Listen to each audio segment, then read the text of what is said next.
Hi, I'm Lydia Chen. Today I'm at the Huntington Theatre, where I will be speaking with Kevin Becerra. Hi, Kevin. Hello, I'm Kevin Becerra, and I am the Associate Director of Artistic Programming and Activation here at the Huntington Theatre.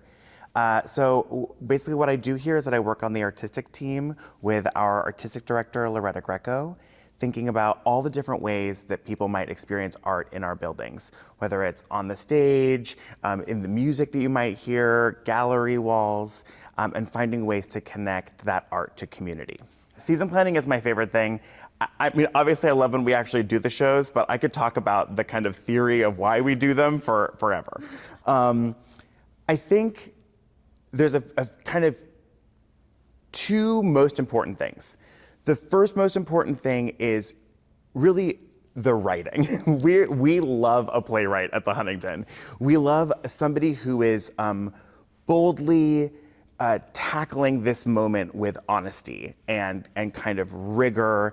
And it still could be very funny, it could be very sad, but somebody who's really showing up to do the writing is something we are just completely in awe of. Playwrights are like at the center of the theater in this moment. And then I would say equal to that is who is the piece talking to?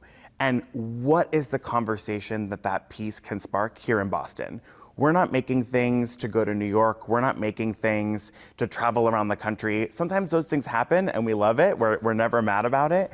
But really, we are Boston's theater. And so we know the people in our audience. We are meeting new people every day who are joining our audience. And so we're always thinking, how does this story speak to them? We live in such a great city where so many important conversations are happening, and we want our work to be additive to those conversations. And so it's kind of like a puzzle of what's the play, what is it doing, how is it doing it, and then who needs that story here, who is already having this conversation that we could connect it to.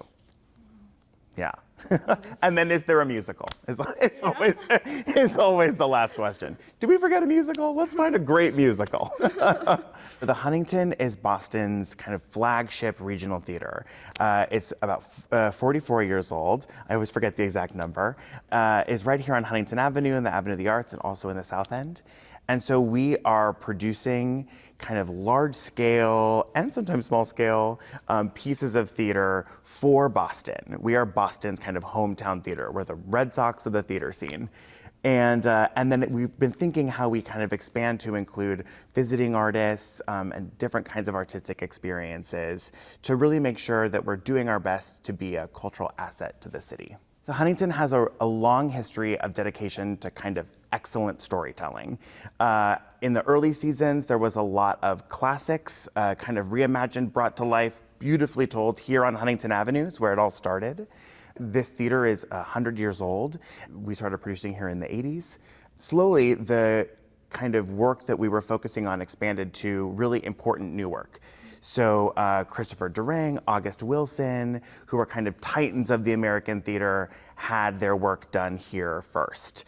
There's also just been an incredible long list of actors and designers and directors who have done work here early in their careers. Angela Bassett, Viola Davis, just kind of incredible stars that we all know now were speaking directly to our audiences from the beginning. Over time, we expanded to include the Calderwood Pavilion in the South End, giving us kind of flexibility for different kinds of performance.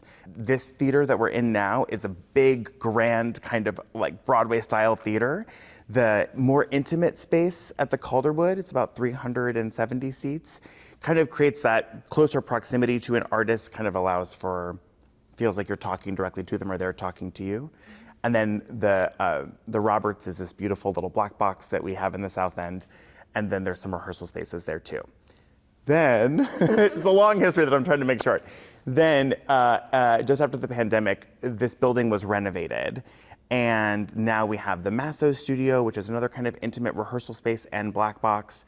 And soon, we'll be opening the new wing of the building here on Huntington Ave that will include a 50-seat thrust, a purple box, a third space, kind of a lounge for people to hang out, experience art like cabaret and pop-up supper clubs and dance parties and listening parties, a bunch of different kinds of art.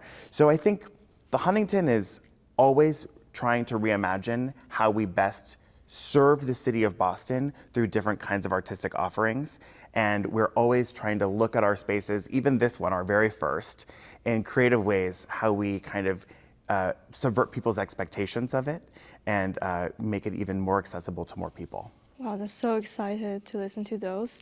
And what is the difference between this venue and the other venues that you mentioned? Yeah, so I think there is a kind of grandeur to this space that can feel a little, formal. I love the way that artists manage to create intimacy, even when you're talking to 780 people, 730 people. But the Calderwood has that just a little bit more built in. You know, even if you're in the back seat of the Calderwood, the very last row of the balcony, you're just not that far from the stage because it's a much smaller space. The other thing that Calderwood allows us to do, because it's a little bit more modern, a little bit more flexible, is it is easier for us to invite other companies in. So the more kind of space we have, the more we can actually give space back and be a resource to the arts community here, not just audiences. So that a company like Speakeasy can be in residence in the Black Box. Companies like Arlington can come and use the Wimberley, which is the proscenium space at the Calderwood. So that's another kind of gift there. The Masso here, we're doing it now. We're able to invite people to use the spaces to expand the reach even more. We are always trying to figure out how we better serve the city's arts community as a resource. So sometimes that looks like, expanding our programming to include assistant directors and observing artists so that local artists have access to our rooms. They're paid positions to kind of get them in with visiting directors or local directors who are working in our season. We're always thinking about our efforts to increase local casting, work with local designers. So that's kind of one part of it.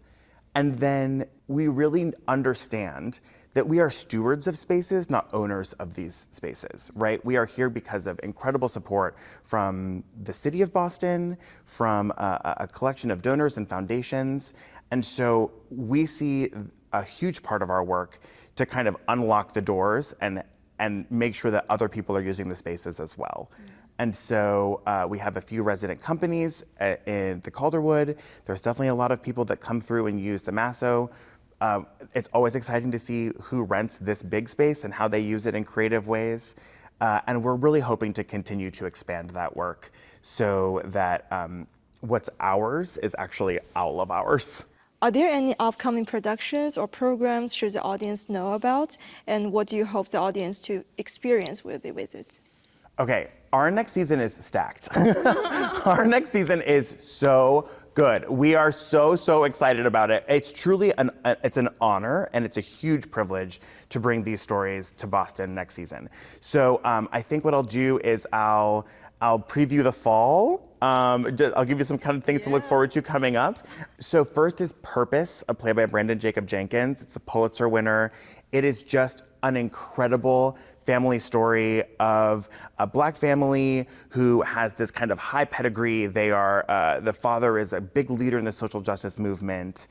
And it's about how even these families that we think we know so well are grappling with the kind of intricacies of what it is to be a family, how you relate to each other, how we understand and misunderstand each other, and all the crazy things that can happen at a dinner table. It is just fantastic. It's funny, it's sprawling. I love the play.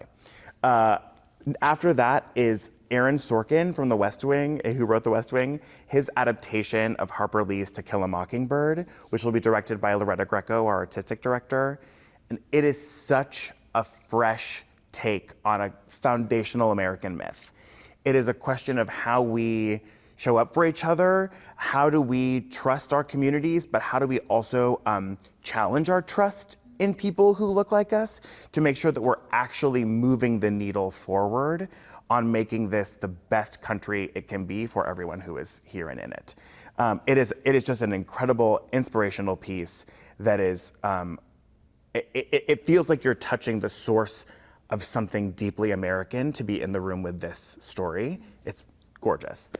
And then Adia and Clora Snatch Joy is the last piece of the fall, and it is it's a folk opera that is the final piece of this 9-play cycle that we've been doing by Mfaniso Odafia, telling 100 years of a Nigerian-American story. It is just maybe the most incredible thing I've ever witnessed a theater company do, and it's not just us. 35 organizations around the city have come together to support this 9-play cycle, moving all over Greater Boston, and we're gonna bring it home right here on Huntington Avenue in December, and I'm so excited about that. And just to kind of add the obvious, we are sitting in this amazing library, the elementary school library. So Eureka Day, which is just the perfect thing for the summer. It's so funny, it's got a lot of heart. It's so fun for me to just stand in the back of the theater and hear audiences laugh and gasp and just kind of, walk out of the theater buzzing about how much they love the play. Jonathan Spector has written just a stunning piece with Eureka Day, and it's running here until June 28th. There's this fact that I was told a long time ago. I don't know how true it is, but never let the facts get in the way of a good story. There is some research that's been done to what happens to the body when you are sitting in an audience. And some research suggests that actually our heartbeats syncopate when we're sitting in the theater together. And that's not something that happens when you're watching TV. There is this collective moment as we watch these real people on stage, right? It's not predetermined, it's not edited and filmed 3 years ago on location.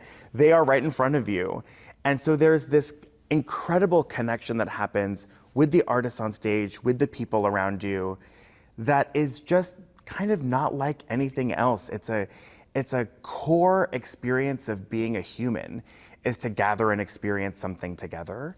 And it's just one of the great privileges of working in the theater that we get to hold that space for people. It becomes this thread that is connecting all of us. And it's funny, right? We're all having individual, it's one of my favorite things when you're like sitting next to somebody and they start laughing and you're like, what are they laughing at? And then you start laughing and they're like, why are they laughing? So you're having an individual experience, but it's augmented significantly by the experience of sitting kind of around the fire with other people. I hope a first-time visitor leaves and says, what's next? What are they doing next? And I hope that the same way I mentioned earlier, we are always trying to figure out how we can do things a little differently, how we can do things a little better.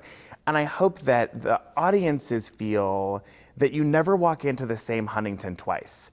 You'll always find a welcoming face, you'll always find great art on stage, but it's gonna look really different, right? Sometimes it's all of this kind of detailed, beautiful scenery that you see around us, and sometimes it will be, we did a show earlier this season called Sardines, which was one actor and a stool. No changes in light and maybe one sound cue, but it was still a great story that people could find their way into and leave feeling a little changed. So I guess my hope is that a first-timer would come curious about, or would leave curious about what else we can do in these spaces. Thank you so much for your time. Thank you, Lydia. Can't wait to see you here.